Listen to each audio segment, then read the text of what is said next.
Sistem reproduksi pada manusia. Setiap makhluk hidup selalu bereproduksi. Mengapa?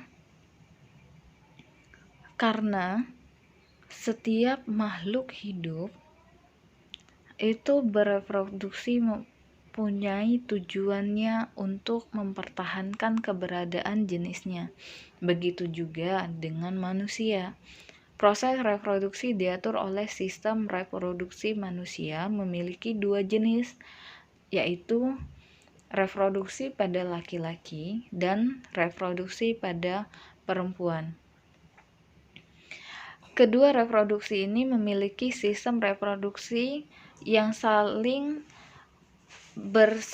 berlainan dan saling membutuhkan.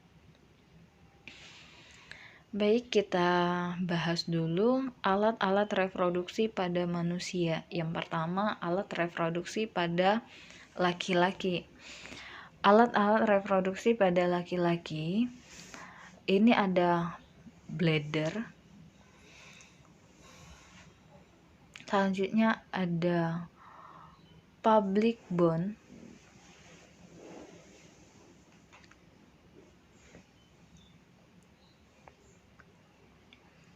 Selanjutnya ada penis. Corpus cavernosum. Ini adalah bagian dalam yang terdapat pada penis, bagian dalamnya ya.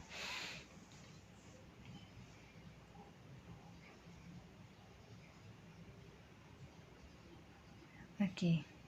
Sepasang testis,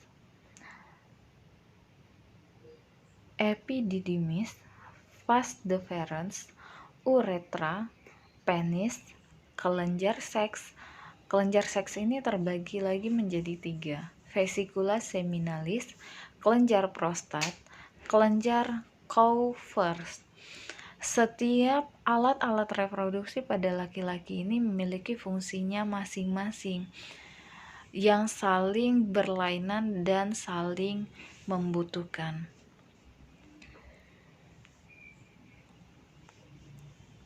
Oke, selanjutnya nanti akan dijelaskan setiap fungsi-fungsi dari alat-alat reproduksi pada laki-laki.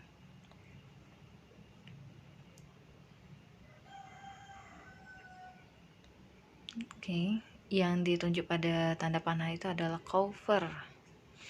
Ya, nih testis. Testis adalah kelenjar kelamin yang dapat menghasilkan sperma dan hormon testosteron. Ya, ini adalah testis. Testis ini menghasilkan sperma dan hormon testosteron. Selanjutnya skrotum. Skrotum ini merupakan kulit pelindung dari testis yang berada di luar tubuh. Dia akan melindungi testis yang menghasilkan sperma tadi, sehingga sperma yang dihasilkan tidak bisa terjaga. Oke, selanjutnya saluran kelamin. Saluran kelamin ada vasa efferentia yang dapat menampung sperma. Vasa efferentia. Selanjutnya, dari vasa efferentia, sperma yang dihasilkan dari testis tadi akan menuju ke epididymis melalui vas deferens. Dia melalui saluran vas deferens. Di epididymis ini, dia akan menghasilkan sperma menjadi kental dan menyimpannya selama 3 minggu.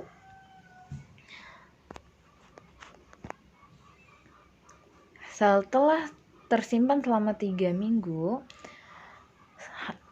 sperma ini akan menuju ke uretra pada penis. Di bagian ujungnya terdapat saluran ejakulasi.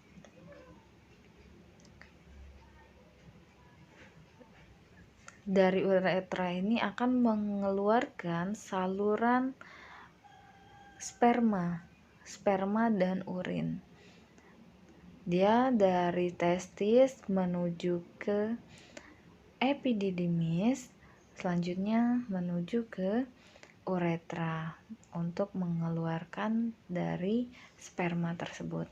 Baik, kelenjar tambahan ini ada vesica seminalis dan semens atau mani, cairan yang terdiri dari sperma dan cairan putih. Baik, kelenjar tambahan. Kelenjar tambahan ini ada kelenjar prostat. Kelenjar prostat menghasilkan cairan basa berwarna putih. Warnanya putih susu. Cairan ini berfungsi untuk menetralkan sifat asam pada saluran vasa efferentia dan cairan pada vagina sehingga sperma tersebut bisa bergerak secara aktif.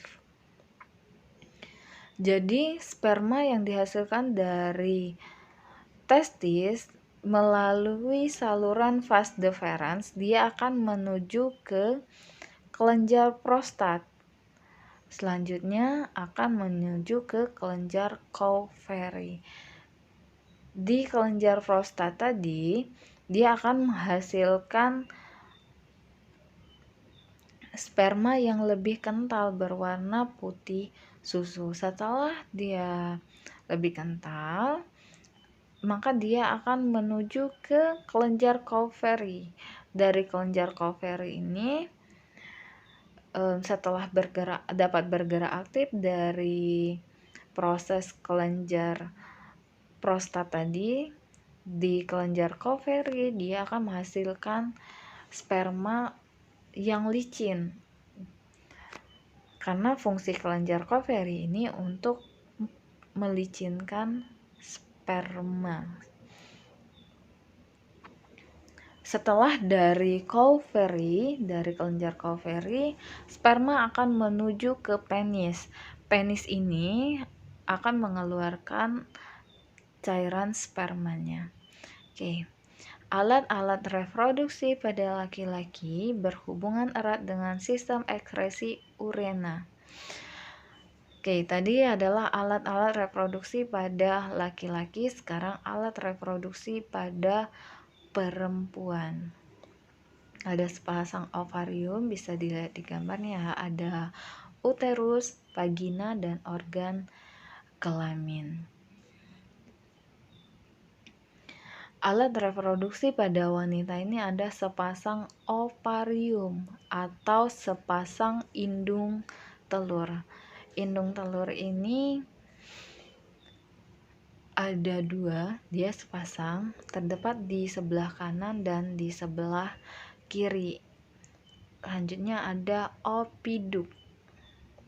Ya, ini ada penjelasannya. Ovarium atau indung telur merupakan kelenjar kelamin yang memproduksi ovum atau sel telur dan mengekskresi hormon estrogen dan progesteron.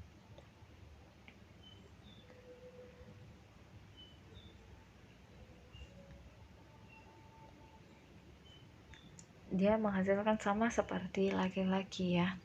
Oke, selanjutnya opiduk, saluran telur. Saluran telur ini berfungsi untuk menyalurkan sel telur ke uterus atau ke rahim dengan gerakan peristaltik dan dibantu oleh gerakan silia pada dindingnya. Kalau yang laki-laki tadi dia menghasilkan cairannya dari testis, kalau perempuan dia di indung telur. Dari indung telur dia akan tersalurkan ke saluran, dari saluran telur menuju ke rahim. Di rahim ini tempat berkembangnya embrio. Selama kehamilan, volume uterus mampu mengembang hingga 500 kali. Ya. Setelah dari rahim, cairannya akan ke tempat dari vagina. Itu tempat vagina adalah tempat penis pada saat kovulasi.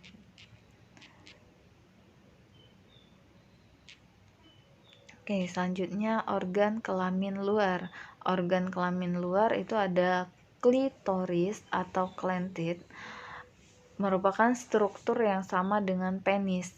Dia merupakan struktur yang sama pada penis, bisa dilihat di gambar ya. Selanjutnya vulva. Oke, ini adalah proses pembentukan sel kelamin, pembentukan sperma.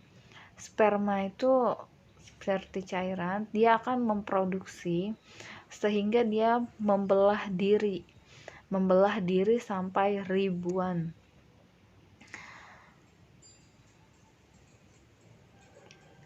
Ini yang terjadi di dalam testis.